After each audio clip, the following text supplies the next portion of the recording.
The Magnus Protocol vs. the Magnus Archives, the battle of a predecessor and its prequel. Which should you listen to? Which should you skip? Well, I can't decide that for you, but maybe this video can help that decision come a little bit easier. Folks, I'll try to avoid spoiler discussion in the first half of the video, but I will go more in depth into spoilers in the second half, so please make sure to check the timestamps if you don't want to get spoiled. First up, we'll start with the spoiler-free discussion. Let's discuss the Magnus Archives. What exactly is the Magnus Archives and what is it about? The Magnus Archives is a horror podcast created by Rusty Quill. It started in 2016 and finished in 2021. The podcast is about this fictional place called the Magnus Institute in London, which researches supernatural occurrences that have happened to people. The episodes are told through statements that are given by these people who have experienced something supernatural. The main character is Jonathan Sims, the recently appointed head archivist. He's usually the one reading the statements, or taking the statements. Some other characters include John's assistants, such as Martin Blackwood, arguably the deuteragonist, as well as Sasha, Tim, some police officers such as Daisy and Basira, and some scary monster people like Michael, Annabelle Kane, Jane Prentice, and more. While John is initially skeptical of all the supernatural events, he soon comes to discover that it's all real, and that he's at the centre of it. Main character moment. While it is a horror podcast, I'd also say it's a mystery podcast too. Magnus Protocol is pretty much a sequel to Magnus Archives. It's a bit more complicated than that, but I won't go into details right now because it's spoiler territory. Either way, I definitely recommend listening to Archives first, because it becomes relevant in Protocol. So, what's Protocol about? This is another horror mystery podcast about a bunch of people who work at the Office of Incident Assessment and Response, also known as the OIAR, and much like Archives, involves the characters processing paranormal activity reports, which are similar to the statements. In this universe, the Magnus Institute burned down in 1999, but the main characters share a connection to it. The main characters involve Samama, Sam, Khalid, and Alice Dyer, who are exes. There's also Celia Ripley, Gwen Bouchard, and a few other recurring characters, including more monster people such as Inksol and Heinrich und Heimlich. As of me recording this, there are 53 episodes so far.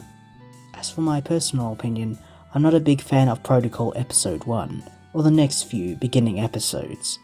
To me, it goes on a bit too long and there's a lot of technical jargon. So yeah, there's a bit of a slow start. Also, among the fanbase, it seems to be a bit divisive. Some fans love it while others hate it.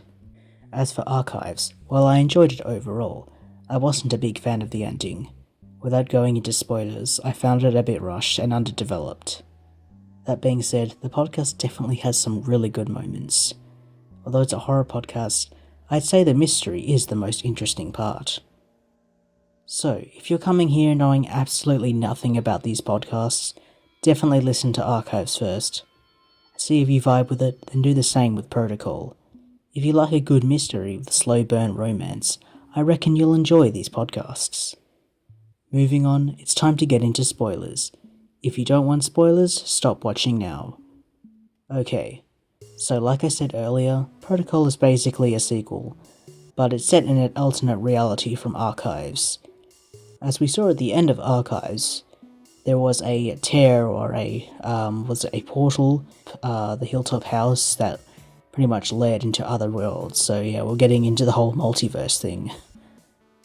Anyway, so it turns out Celia is actually from the Archives world, and managed to get into the Protocol world. Archives world is pretty much trying to take her back, like it keeps dragging her there. She keeps waking up in random places, so she pretty much kinda lures Sam there to take her place. So yeah, Sam, at the end of season 1, Sam pretty much ends up in the Archives world. And this is when we get to see the aftermath of the Archives world after the ending of the podcast. It's basically a post-apocalyptic setting, where the world has been placed into zones and is guarded by wardens. And London itself is like this exclusion zone where there's monsters walking around, and London is basically where they contain all the monsters. So, at the end of the Archives, John and Martin basically sacrificed themselves to save the world, but that was only after John changed his mind about the original plan. And in Protocol, there's still no confirmation about John and Martin's fate. Which is fine, not every question needs to be answered. And I listened to a bit of the creator commentary where they stated that they wanted to leave some things up to viewer interpretation. And at least, Protocol does explain the state of the world after the change. We also get to see Basira, Melanie and Georgie taking charge. That being said, I still feel like the ending of the Archives podcast could have been a bit longer, or had more scenes before John changed his mind, you know. That's just my opinion. Slow burn J. Martinol.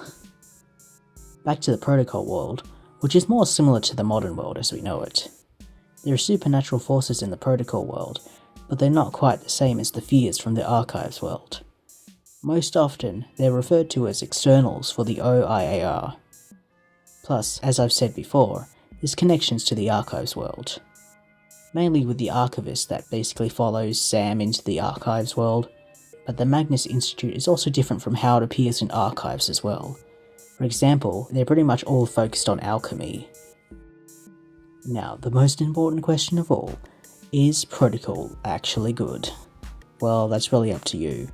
Like I said before, I'm not a big fan of the first episode, but I really do enjoy the new ways it presents the statements, for example emails, chat forums, websites, live streams, and so on. It's pretty fun. Plus, it gives a fresh take on the Archives world, and like I said, it's great to see how everyone's going after that podcast ended. I'm interested to see what the deal is with the Archivist. The characters seem to think it's Jonathan Sims after the end, but I'm pretty sure it's somebody else, but I guess we'll have to wait and see. Also, I love the toxic Yuri between Gwen and Alice. So, that's Magnus Archives and Magnus Protocol. My overall opinion is, I don't know, listen to Archives and see if you like it, and if you do, listen to Protocol, see if you feel the same way. That's all, gang. I can't tell you what to do.